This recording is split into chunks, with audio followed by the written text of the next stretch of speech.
বলো।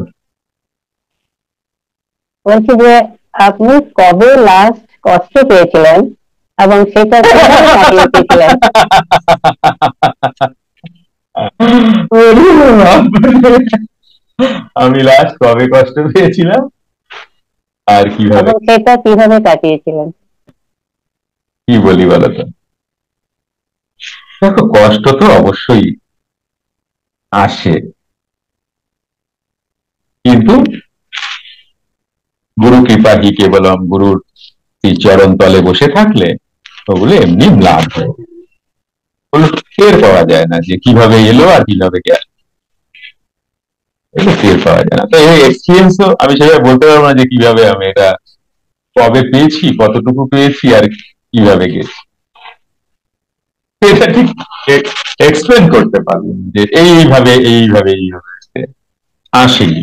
মানুষের জীবন মাত্র কষ্ট সুখ দুঃখ থাকবে, তো গুরু চরণ ভরসা করে থাকবে, দেখবে ঠিক হয়ে গেছে। আর তুমি যত এগোতে থাকবে, মানে নিজেকে জানতে চাইবে, প্রিভিয়াস কর্ম তত তোমার ব্যাড কর্মাগুলো তোমার সামনে এসে দাঁড়াবে, ওই সময় গুরু চরণ তলে বসে থাকবে, মিটে যাবে। প্রথম কথা হচ্ছে আমরা কষ্ট পাই এই কারণে কি আমরা অ্যাকসেপ্ট করি না, এটা আমাদের প্রথম কথা। আমার এটা হলো, আমি এমন কি ভুল করলাম, আমার এটা হলো, আমি তো মানতে পারবো না, এই যে আমরা একসেপ্ট করি না, এই কারণে আমাদের দুঃখ। আর যদি আমি এটা মেনে নিই, আচ্ছা এটা আমার হয়েছে, চলো আমারই কর্মফল আমার সামনে এসছে, আচ্ছা যে তাড়াতাড়ি মিটে যাক, তাহলে তোমার তো 80% কষ্টই শেষ, বাকি 20% প্রভুর চরণে থাকে, এটা গেল, বোঝা গেল। অ্যাকচুয়ালি কি জানো দীপালি, ছাড়তে হবে আর কর্মে ফোকাস দিতে হবে, সির্ফ কর্মে ফোকাস, আর no complain no blame, accept করো, এটা জীবনের সাথে জড়িয়ে যাচ্ছে। আর বাকি মনে করো যে তোমার নামে এটা বললো, তোমার নামে সেটা বললো, তুমি তাদের জন্য অনেক করছো তবুও তোমাকে এই ধরনের কথা বললো, এগুলোর মাথায় নেবা না, কারণ তোমার অনেক কাজ, সেই কাজের দিকে মন, ওগুলো আসা যাওয়া করবে, ওগুলো বড় বড় মহানদের হয়, বড় বড় মহানদের নামে এগুলো হয়, এগুলো তাদের কাছে আসে। তো তুমি যদি মহান হতে চাও তোমার কাছে, নিজের কাছে, এগুলো আসতেই পারে, ও ফেলে দাও, আমি কিছু নিও নাই, আমি কিছু চাইও না, বুঝেছো? তুমি কারো গালি নিও না, তুমি কারো ভালোবাসাও নিও না, তুমি ভালোবাসা নিতে গেলে গালি আসবে, তো ভালোবাসা নিও না, গালিও আসবে না, যদি আসে ভালোবাসাও ছেড়ে দিয়েছো, গালিকেও ছেড়ে দেবা, তুমি ভালোবেসেছো, আমি মনে মনে হ্যাঁ এ তো, আচ্ছা ঠিক আছে, মনে মনে না আমি নেই, তোমার ভালোবাসা, এবার তুমি যদি গালি দাও সেটা আমি নেবো কেন, সেটাও তোমার কাছেই গেল, কর্ম তোমার থেকে সৃষ্টি হয়েছে, আমি নিলাম না, আমাকে এফেক্ট করলো না, তোমার কাছে আবার রিটার্ন গেল, এবার দেখো কেমন লাগে। আপনার এই এত সুন্দর কথা শুনে এক এক সময় মনে হচ্ছে যে আমি যেন মানে পারফেক্ট হওয়ার জন্য তো বারে বারে আসি পৃথিবীতে। হ্যাঁ হ্যাঁ হ্যাঁ, হুম, তো ঠাকুরকে বলছি একদম এমন পারফেক্ট করে দাও আর জন্মতে না হয়। আমরা তো আপনার পুরনো ছাত্রী ছাত্রী, তো হ্যাঁ আমার একটা কথা বলার, হ্যাঁ সেটা হচ্ছে এই যে কুটস্থ মানে আপনি একটা জিনিস বুঝিয়েছেন আমাদের, সেটা হচ্ছে কুটস্থ ইকুয়াল টু আমি মনে করি মনাতীত হুম, বা ক্রিয়ার পরাবস্থা হুম, বা দেহাতীত বা ইন্দ্রিয়াতীত। হ্যাঁ তো এগুলো সবই কিন্তু তখনই হবে যখন মন মাইনাস মন, মন অ্যাবসেন্ট থাকবে, মন নেই।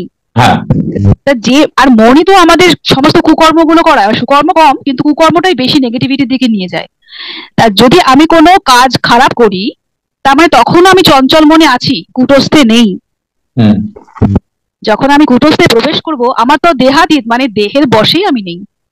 সুতরাং আমার দ্বারা কখনোই কোনো খারাপ কাজ হতে পারে না, কারণ আমার সমস্ত শরীর তো আমি ত্যাগ দিয়ে দিয়েছি, হুম, হুম, তাই না? একদমই তাই। তা আমি এটাই আপনার কাছ থেকে মানে আপনার এই কথাগুলো যেটা সারমর্ম আমার মনে হচ্ছে, এত সুন্দর করে বলেন না, কি বলবো। আমরা আপনার কাছে এত শিক্ষিত হয়ে যাচ্ছি না, যে সামনের প্রজন্ম বলুন বা যে প্রজন্ম বলুন আমাদের সহজে বোকা বানাতে পারবে না। আমরা হয়ে যাচ্ছি। এত সুন্দর ওকে বোঝালে না, আমাদের কি মানে আনন্দ হচ্ছিল, যে কোথায় উচ্চমানের সে।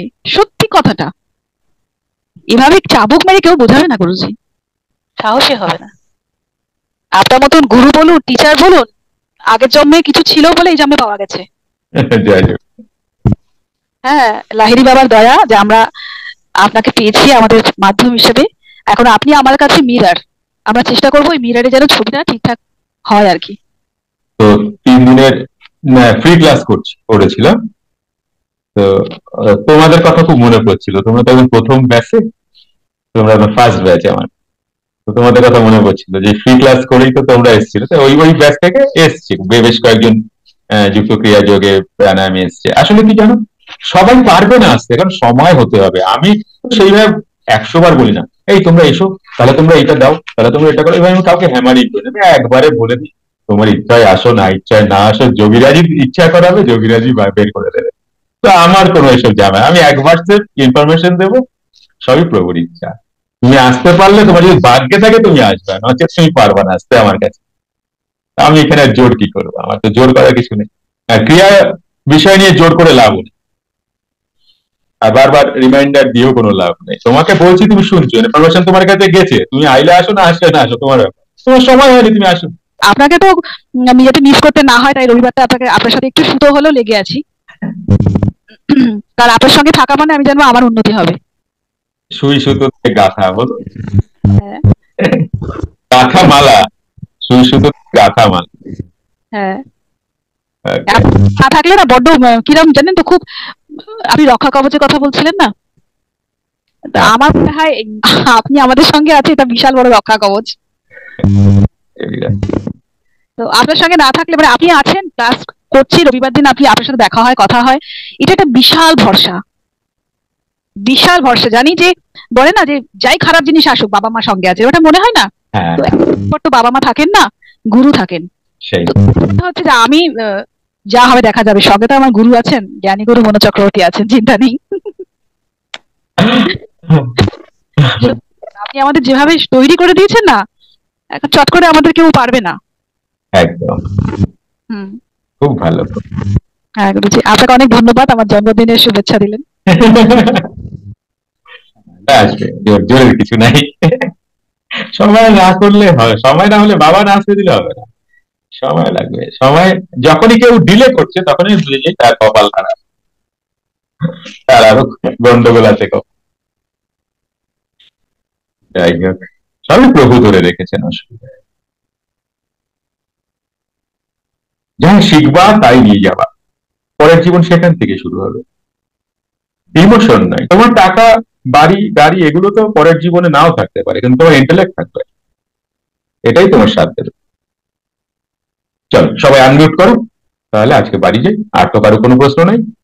হ্যালো হ্যালো হ্যালো, নাই তো? ওকে, চলো আনমিউট করো। ও মিতালি ম্যাম কি বলবেন আবার, বলুন ম্যাম।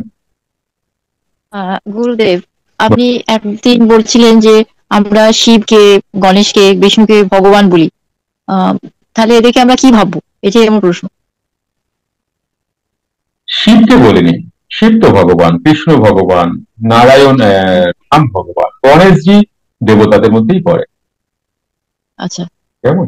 দেবতা মানে কি? ওকে। দেবতা এখানে তোমাদের নর্মাল ভাষার কথাটা হয়ই, তথাকথিত তোমরা যেটা জানো, সমাজ যেটা জানে, সেই ভাষায় কথাই বলা হয়। যিনি কুটস্থিতে আছেন, যার তিনি থার্ড আইতে আছেন, তিনি দেবতা, মানে আকাশ তত্ত্বে আছেন, দীপ, দীপ তত্ত্বে দেবতা। যিনি এর ঊর্ধ্বে আছেন, তিনি সিস্টেম ভগবান।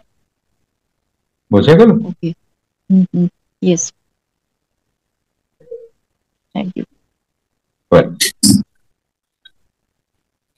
চলো, আর তো কারো কোনো প্রশ্ন নাই? বাড়ি যাবো, প্রশ্ন থাকলে হাত তোলো। আবার লিপি কি বলবে? বল। গুরুজি, আপনি যে বলেন মাঝে মাঝে যে পরের জন্মে আপনি আসবেন, যখন তখন মাথা ভর্তি চুল থাকবে, তখন কি গুরুজি আমাদেরকে কি আপনি কাছে টেনে নিবেন না তখন পরের জন্মে? আমরা চুল নাই বললে কাছে তো দিছি নাকি? না নাকি তখন আবার আমরা আপনাকে ভুলে যাবো আর কি সেটা করার জন্য। হ্যাঁ? কেউ থাকলে আর চিনতে পারবো না, কি বলো? না না সেটা না গুরুজি, আপনি তো বলছেন পরের জন্য আপনি আবার আসবেন, তখন আর কি সে কথা বলতেছিলাম যে তখন কি আবার আপনি এইভাবে আমাদেরকে নিবেন না কাছে টেনে সেটা। দেখো, এ আসবো যখন দেখা তো হবে, অসুবিধা তো নাই। আসবো যখন জি গুরুজি। তখন দেখা যাইতে পারে যে লিপি মেয়ে না হইয়া ছেলে হয়েছে, এটা হইতে পারে, কে বলতে পারে। আত্মা যেই দেহে ঢোকে সেই দেহের অ্যাক্টিভিটিস, যদি নারী দেহে ঢোকে ও নারীর অ্যাক্টিভিটিস নেবে, যদি পুরুষ দেহে ঢোকে তাহলে পুরুষ অ্যাক্টিভিটিস নেবে। কর্মফলে বডি আসে, যে নারী দেহে আসবে না পুরুষ দেহে আসবে, কর্মফলে সংস্কার তার সমস্ত কিছুতে চেঞ্জ হয়। এটা আগের জীবনে কেউ নারী থাকলে এই জীবনে পুরুষ হতেই পারে, এগুলো বলা যায় না, এগুলো সব বললেও বিশ্বাসের কিছু নাই এখানে। এখানে এক আর একে দুই করা যায় না,